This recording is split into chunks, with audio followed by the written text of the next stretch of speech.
Evening, everyone. Welcome back to the final whistle then. Hope everyone is well. Welcome to the match preview as Fulham versus Leicester City at Craven Cottage tomorrow as the Foxes head to West London to take on Fulham at the Cottage. A return to the Cottage for Bobby De Cordova-Reid since signing for Leicester. Timothy Castagna takes on his former club, Leicester City, tomorrow as well. And yeah, more debuts taking on the former club, for the very first time. And yeah, looking forward to the game.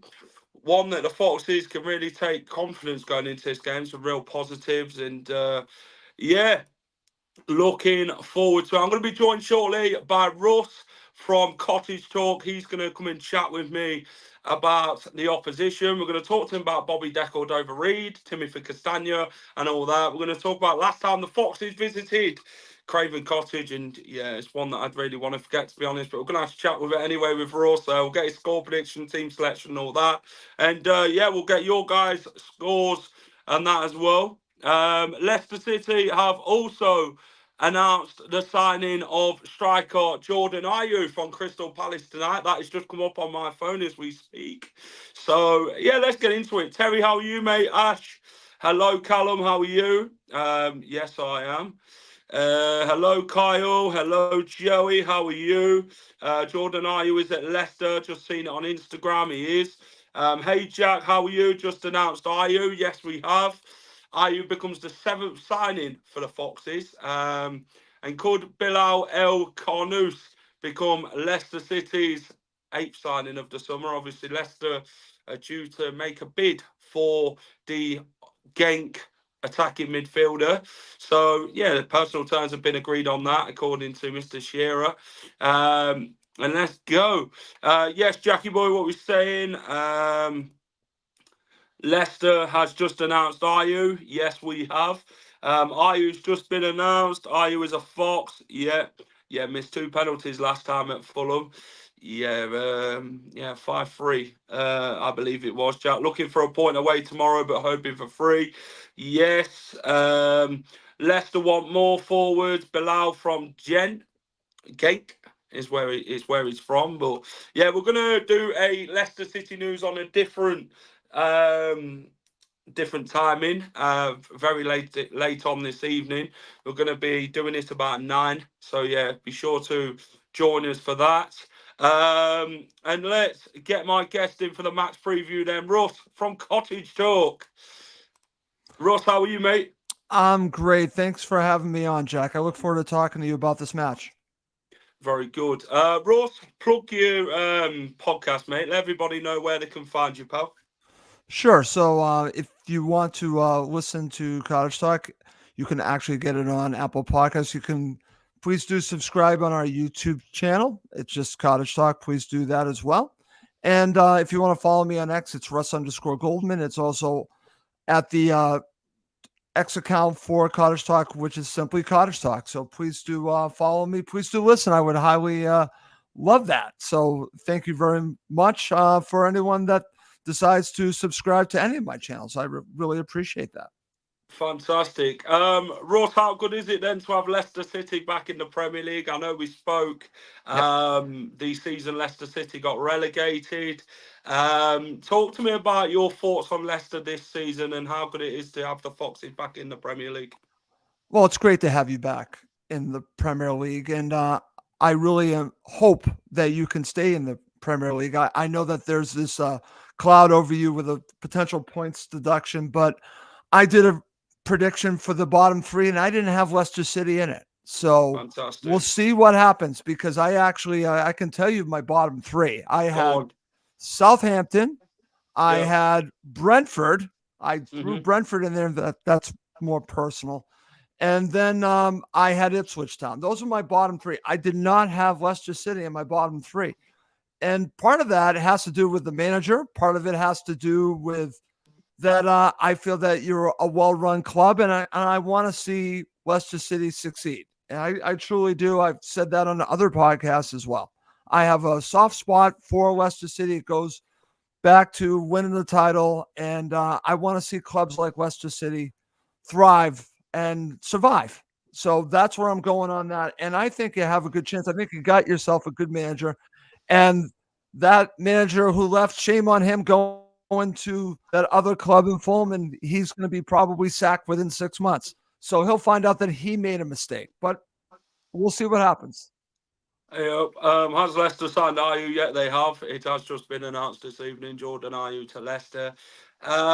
Russ, let's talk about the game. Fulham versus Leicester. Firstly, talk to me about your transfer business, Russ. You brought in Sander Berg. Yeah. You brought in Joachim Anderson as well. You brought in Emil Smith Rowe. Talk to me about Fulham's transfer business, mate.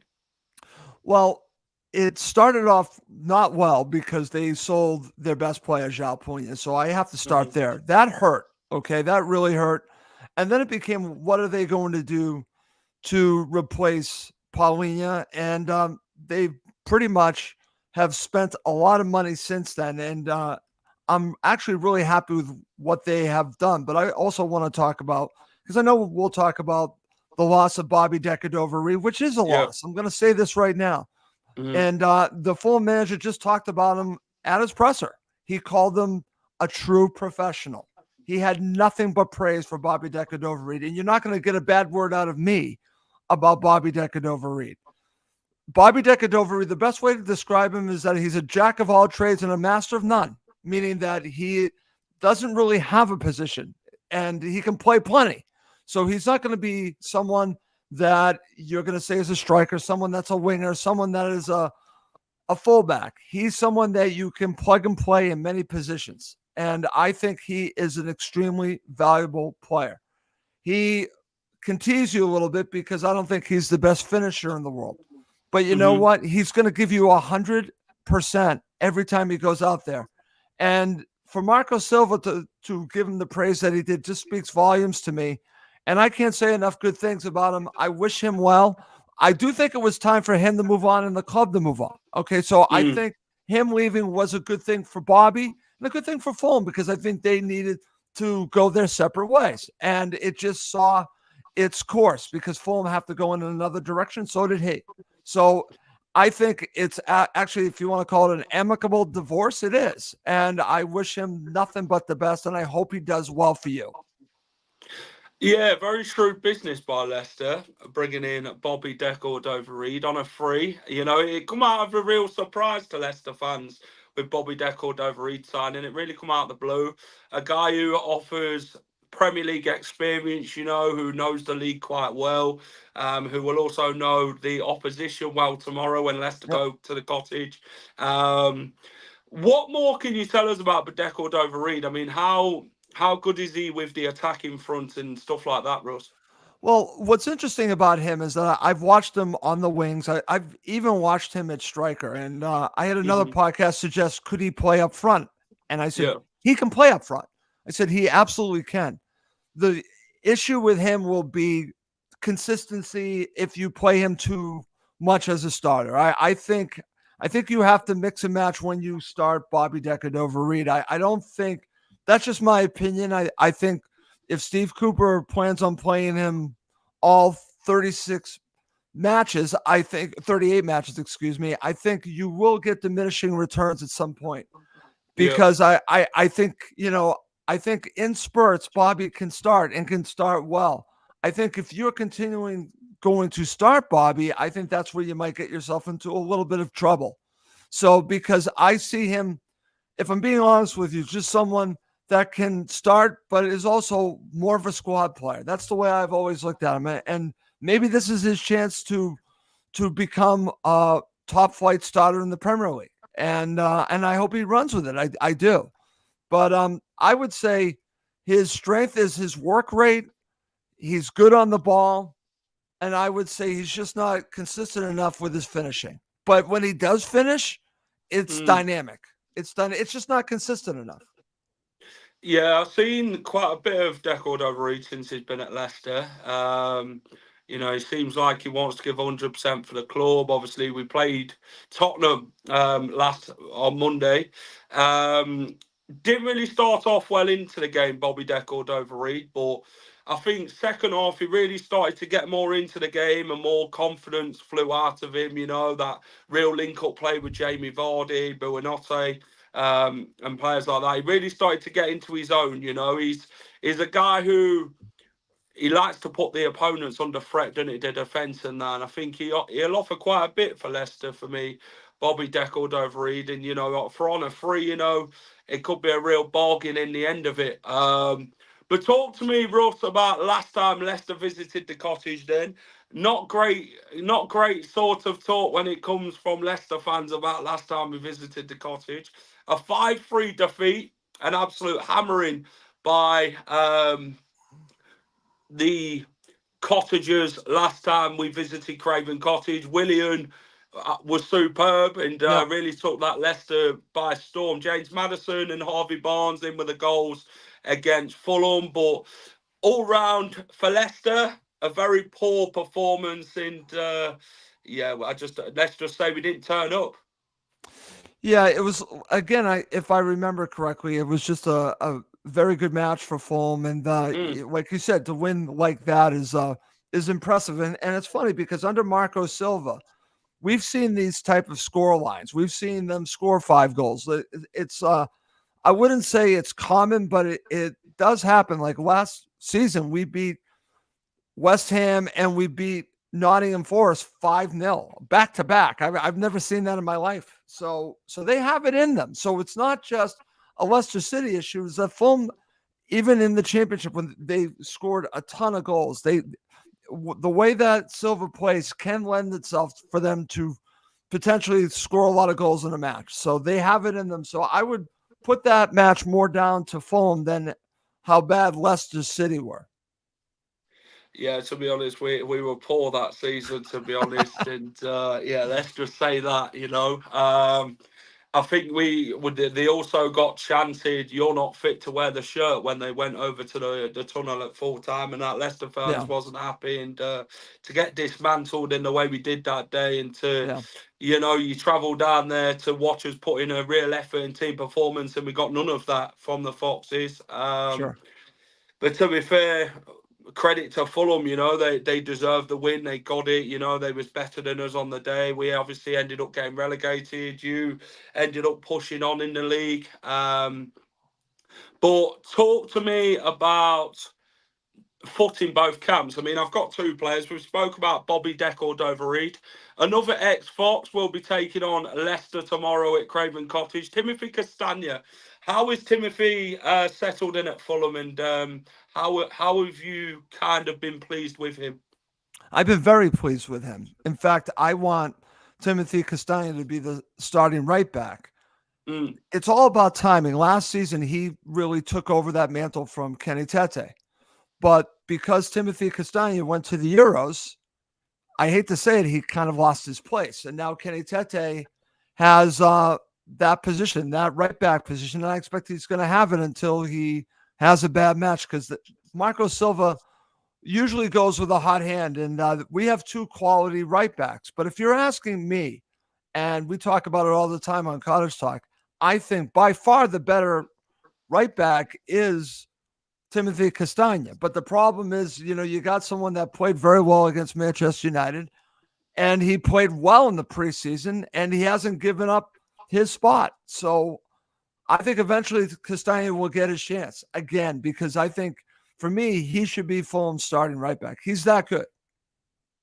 yeah, he scored a debut goal for Leicester, Timothy Castagna against West Brom. He did all right that season for Leicester. The season we ended up winning the FA Cup. Didn't really go well for him the second season. when we did end up getting relegated from the Premier League. To be fair, you got him for quite a good price, to be honest, in my opinion. But obviously, when you get relegated, your prices for your players go for bare cheap, don't they, Russ? Um, Yep. I think, to be fair, I think he's a really an attacking fullback, Castagna. Really, if he can give 100%, he does. But sometimes he can have them real shaky moments. I mean, we've seen it for Leicester, but talk to me about your thoughts on the game. We'll get on to team Sure. selection and score prediction later. But what's your thoughts ahead of the Leicester game? I mean, you lost 1-0 at Old Trafford Right. um, a week ago now. A valiant Fulham performance. I thought you gave it your all against Man United, pushed them to the end, but just managed to lose late on. But what do you take out of the Man United game into the Leicester game, Russ? How much positives do you take into it? Believe it or not, I take a lot out of that Mm, match. Now, it's a disappointing result, and Marco Silva just said he believed Fulham should have gotten something from it. I tend to agree with that. What I take out of it, I look at the match, Jack, and if you watched it and you saw the first 15 to 25 minutes, you mm, watch Fulham create opportunities and look dangerous on the break. And that is what I saw in preseason. I saw a team that was miles ahead where they were 2 seasons ago, miles ahead where they were a season ago. They opened up against Everton. They beat Everton, but they were not this together the way they were in this preseason and the Manchester United match. But to Manchester United's credit, and Fulham's left back, Anthony Robinson, spoke after the match here in America on NBC Sports, and he said, "We started strong, but then Manchester United made an adjustment with their press, and we kept going into the press until we got to the second half." Then you saw Fulham really then starting to create more opportunities. And I think Fulham are ready to go forward now. And I feel very confident going this match. This to me is not a slight on Leicester City. It is more mm-hmm. to do with what I've seen from Fulham going into this match from the Manchester United match and the preseason. It's a combination. And I know I didn't really mention the new signings, but I have to mention Emil Smith Rowe. Yeah.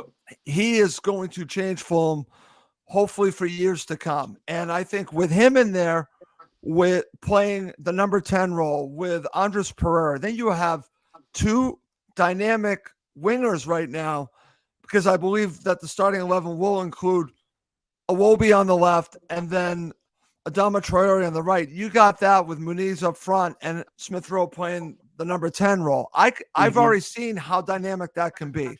So that gives me a lot of confidence going into the match.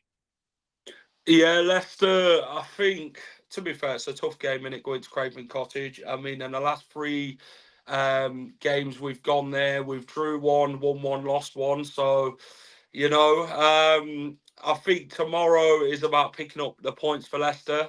I thought against Tottenham, we didn't really show much of ourselves first half, and then second half, we really started to come out of our shell. We started to perform.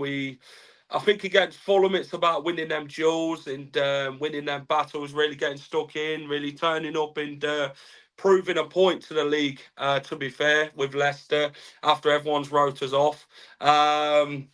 But yeah, a real tough game. But I think the boys will be up for it. If we could take our second half performance into the Fulham game, then I think we'll do okay. You've obviously got your battles, aren't you, in midfield? Your Harry Winks versus your Smith Rose. Then you've got the defensive sort of battles from set pieces and that. And yeah, I think it'll be a good game between the two. I think Jamie Vardy, he'll be looking for another goal to add to his tally after scoring against Tottenham. But I think it'll be a performance where the Foxes will. I think they'll really hold their own, Russ. To be fair, but what's Yeah. your thoughts on Leicester going into this game? And what did you watch the Tottenham game? I did watch the Tottenham game, and if you are a fan of football and you only watched the first half, you would say, okay, Leicester City are in trouble. But I know the manager, I know the players that you have, and I knew that Hmm. there would be a response, and that's what you got. That speaks volumes, Jack, about the potential that Leicester City have is your second half. I would focus a hell of a lot more on that than what happened in the first half. It's the first match of the season. Mm, And I have so much respect for Steve Cooper. He's a quality manager. You got yourself a very good manager. You really do. I truly believe that. So for me, I know it's going to be a tough match. I know it's not going to be easy. But the fact that Fulham are at home at Craven Cottage, first match yeah, of the season at the Cottage, and like I said, they've made some signings. There's a good positivity around Fulham. That's why I am looking at Fulham, and I'll say it right now, I will predict a Fulham victory, but it doesn't mean that I don't think that Fulham can get beat by Leicester City. Absolutely. Absolutely. If they're not at it, Leicester City can not just get a point, but win the match. I truly believe that. I have a lot of respect for Jamie Vardy. You mentioned him, but it's not just that. You talked about Harry Winks. These are quality players. And of course, Bobby Decordova-Reid. Don't you think he's going to want to score against Fulham? Of course he is. So he's going to be up for it. He's, and what's interesting about this, and I don't think we talk enough about this, Jack, yeah, what I'm about to say. Bobby Decordova-Reid knows Fulham probably as good as the Fulham players do. So don't you yeah. think he's had a conversation with Steve Cooper about the strengths and weaknesses of Fulham? I'm sure he has. So I always factor that into going into a match. It's like, okay, who's played for the opposition? Who's played for Fulham and now on the opposition? Because it's something that is not talked about enough. It really isn't. And I'm telling you, the fact that Bobby Decordova-Reid plays for you now does concern me. Yeah, Decordova-Reid knows Fulham quite well, to be honest, and I'm sure he'd want to score against Fulham tomorrow and maybe score that winner for Leicester. They always say, don't they, Russ, with players, they always come and bite you on the arse, don't they, your former players, and Right. it's a saying that goes true with former players, and you Well, hate hopefully it when they Timothy score Castagna can do against that you. if he played. If Castagna was playing, maybe he would do it. But No, really looking forward to this game. I yeah, think it'll be a good matchup between the two sides. Obviously, Leicester will look to push on after getting their first points of the season. So confidence is grown going into this game. We've just got to really go and put it into perspective now and show what we're about. Because right. we've got the real quality in there. Your Ndidi's, Harry Winks, Yep. Fatawu, Jamie Vardy. Obviously, the three that I've mentioned, but with Fatawu, I mean, they offer huge Premier League experience, don't they? To be fair, Right. you've got the defence who will look to really hold out. Who's the striker for Fulham, Russ?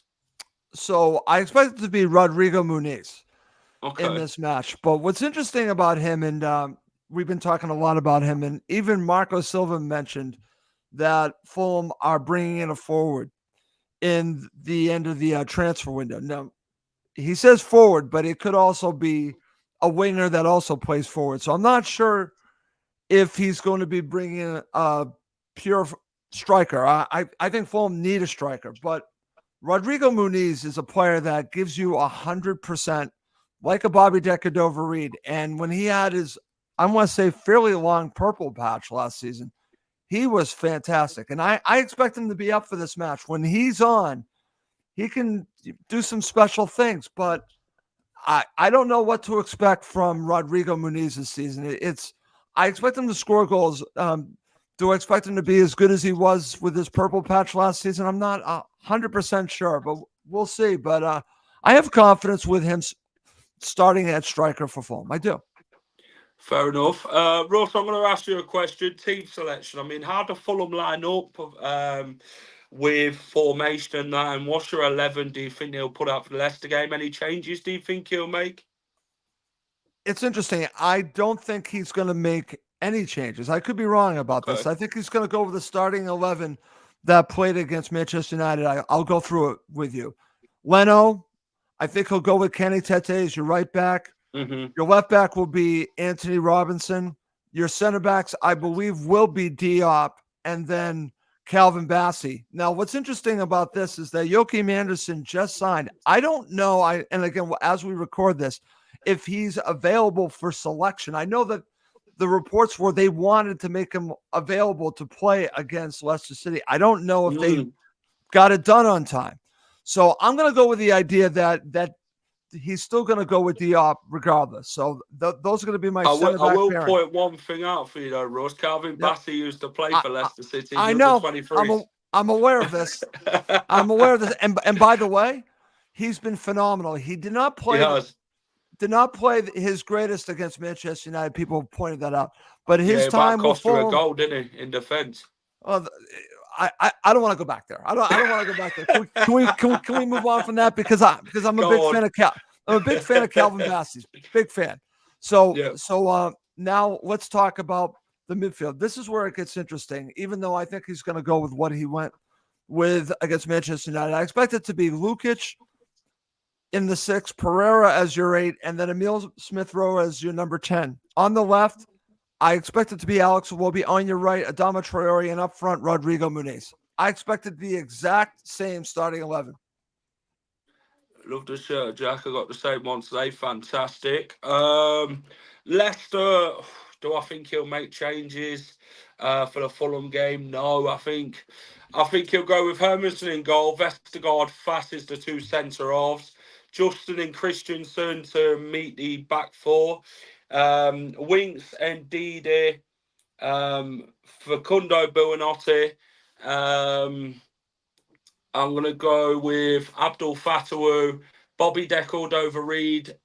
I tell you what, I'm going to go with Jamie Vardy again. I think he'll Okay. go with the same 11. I Well, think there we with go. sometimes you've got to go with that consistency, haven't you, Yeah, Russ? If it gets you points, then it proves that it works. I agree with that. Was in yesterday dawn, 2-1. Um, Ross, talk to me about score prediction, mate. I mean, Okay. what is your score prediction ahead of this one, pal? Okay, so I've made this prediction already. I'm not going to change it, but I want to say before I make the score prediction that Hmm. Leicester City can win this match. I'll just say that right off the bat. This can be a draw as well, but I am going to predict a Fulham victory because of the fact that they're home, the fact that they've been coming together as a team, and Yeah. this is just my expectation because I like what I've seen so far. So I am going to go 2-0 to Fulham. I'm going to go 2-0 to Fulham, but like I said, I made plenty of predictions and have been wrong. And it wouldn't shock me if Leicester City win this match. But I'm going with a Fulham victory. I tell you what, I'm gonna go the other way, Russ. I'm gonna back my team. I went for a draw last game. I went 2-2 against Tottenham, but it Okay. ended up 1-1. So I'm gonna back Leicester to win 2-1. Bobby Okay. Deckard over Reed to score against Oh, Fulham. I don't want to hear that. I don't want to hear that. But I'm gonna go 2-1 to Leicester. I think Okay. these are the types of games we have to get points out of. But yeah, I'm going to go for a 2-1. I think it'll be a good game between the two sides and a good matchup. Terence has gone 2-2. He's gone for a Desmond. Another 2-2 by David as well. But no, Ross, thank you for coming on, mate. Really do appreciate it.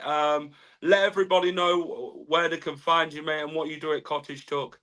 Sure. So I've been doing Cottage Talk since 2011. And so it's crazy to say 13th year. I mean, it's been a long time, but I love it, Jack. And one of the bonuses of doing this show is to be able to come on a show like yours. So thank you for having me. I want to Appreciate it. mention that you can follow me on Twitter at Russ_Goldman. I just call it Twitter. I've been trying to call it X now. Or you Yep. can follow it on Cottage Talk's X account. You can also follow me on YouTube. It's funny, it's hard to build up a YouTube account. I saw you got a good amount of followers on subscribers on YouTube. I've been stuck in the 600s for the longest time. If a Leicester City supporter wants to do me a solid, please do subscribe on my YouTube channel. I do go live on our post match show on there, so please feel free to check that out because we will do a live show on Sunday. Win, lose, or draw, we'll be live with Cottage Talk, probably in the evening in England. Yeah, appreciate that, Ross. Thanks for coming on, pal, and all the best after tomorrow, mate. Okay, best of luck there, Jack. Cheers, Ross. That was Russ Goldman then. I really appreciate his time. Last question. Yeah, we're not going to ask that, Terry. We're not going to get into politics. Guys, if you've enjoyed the stream, hit the like button, subscribe to the channel as well if you're new to the channel. Really appreciate everyone's time. There will be a match day vlog out tomorrow after the game as we head to Craven Cottage for the first Premier League away day of the season. Go and check out the... Hold on, there it is. The Premier League predictions, week 2. As I predicted all the Premier League predictions with Football Martin. Thanks for watching, everyone. Take care and keep it at the final whistle. Good night. Hi all, thank you for watching the final whistle. If you enjoy all our content, please remember to smash a like, share and subscribe to the channel.